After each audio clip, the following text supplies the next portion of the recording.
Ameerpet coaching centres target audience ఎవరు, Madhapur coaching centres target audience ఎవరు అనేది మనం ఇక్కడ మాట్లాడుకుందాం. జనరల్ గా ఏంటి అంటే ఈ మోస్ట్లీ ఏంటి అంటే హైదరాబాద్ లో సాఫ్ట్వేర్ కోచింగ్ సెంటర్స్ మోస్ట్లీ ఈ రెండు, లేకపోతే దిల్సునార్ లో ఎక్కువగా ఈ సాఫ్ట్వేర్ కోచింగ్ సెంటర్స్ అనేవి ఉంటాయి ఈ 3 ఏరియాస్ లో. సరే బెంగళూరు అయితే మార్తాలి దగ్గర ఉంటాయి.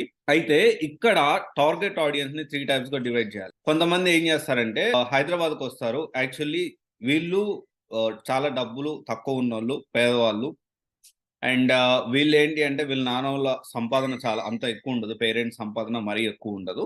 ఎర్నింగ్స్ అనేవి ఎక్కువ ఉండవు. వీళ్ళందరూ ఏంటి అంటే ఫస్ట్ అమీర్పేటలో వస్తారు. ఎందుకు అమీర్పేటలో వస్తారంటే అమీర్పేటలో హాస్టల్స్ అనేవి ఫీజు చాలా తక్కువ ఉంటాయి కాబట్టి ఖర్చులు కూడా తక్కువ అవుతాయి అనే ఉద్దేశంతో అమీర్పేటకు వస్తారు. అమీర్పేటకు వచ్చిన తర్వాత ఇక్కడ ఏంటి అంటే కోర్సెస్ అంటే దానికి తగ్గట్టు రిలేటెడ్ కూడా ఓకే. అక్కడ ఇచ్చే రిలేటెడ్ కూడా పార్ట్స్‌గా అంటే ఓన్లీ ఇదొకటి 3000, ఇదొకటి 5000, ఇదొకటి 7000.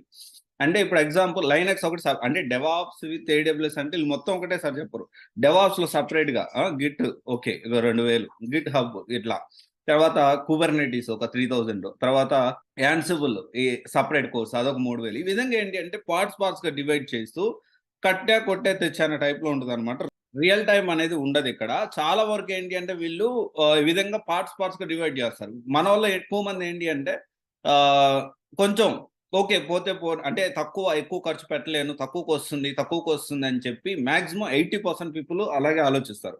కానీ ఇది నేర్చుకుంటే మనం జాబ్ ఎలా ఉంటుంది? జాబ్ వస్తుందా? రాదా? జాబ్‌కి కావాల్సిన రిక్వైర్మెంట్స్ అన్నీ రియల్ టైమ్ ప్రాజెక్ట్స్ గానియండి, దానికి కావాల్సిన కంపెనీ రిక్వైర్మెంట్స్ తగ్గట్టు ఈ కోర్స్ కరిక్యులమ్ ఉందా? ఇవన్నీ ఏం చూడరనమాట.